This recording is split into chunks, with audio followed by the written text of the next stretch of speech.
అంటే బేసిక్గా చంద్రబాబు గారికి మామూలుగా పడినప్పుడని కాదు, ఉన్నప్పుడని కాదు, ఎప్పుడైనా బాబు లీడర్ని మ్యాక్సిమం ఉంచుకోవడానికి ప్రయత్నిస్తారు, కాపాడుకోవడానికి ప్రయత్నిస్తారు. వదులుకోకూడదని చూస్తారు. ఇక వెళ్ళే పరిస్థితి వస్తే అతని తప్పుతో అతను వెళ్ళాడు తప్పించి బాబు గారు చాలా ప్రయత్నించారు అనే ఫీలింగే క్రియేట్ అవుతుంది. కానీ లాజిక్ ఏంటంటే నాయకులు కూడా వదిలేరు అక్కడ, వెళ్ళిపోతారు కదా కొంతమంది.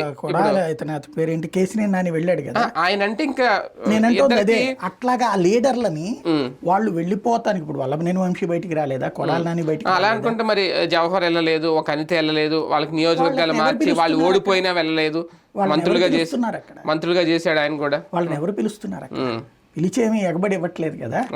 ఇప్పుడు వీళ్ళకి ఎగబడి ఏమి ఇవ్వలేదు వీళ్ళకి కూడా. బేసిక్గా సమస్య ఏంటంటే వెళ్ళిపోతారు అనేటటువంటి కాన్సెప్ట్ ఉన్నప్పుడు చంద్రబాబు గారు వాళ్ళతో మాట్లాడడానికి ఒక టీముని పంపించడం, వాళ్ళతో నేను చూసుకుంటాను మీ ఫ్యూచర్ అని చెప్పడం, వాళ్ళకి ఫ్యూచర్ చూపెట్టినా చూపెట్టకపోయినా ఒక కన్సెంట్ ఉంటుంది ఆయన దగ్గర, ఊరడించే తత్వం ఉంటుంది.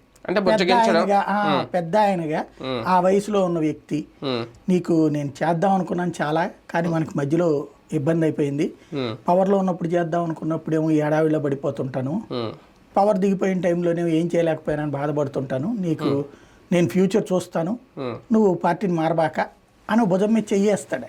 అది డైరెక్ట్ గా మాట్లాడతాడు నేరుగా. ఫస్ట్ ఆయనకి అది కార్యకర్తకి తృప్తి, నాయకుడికి తృప్తి.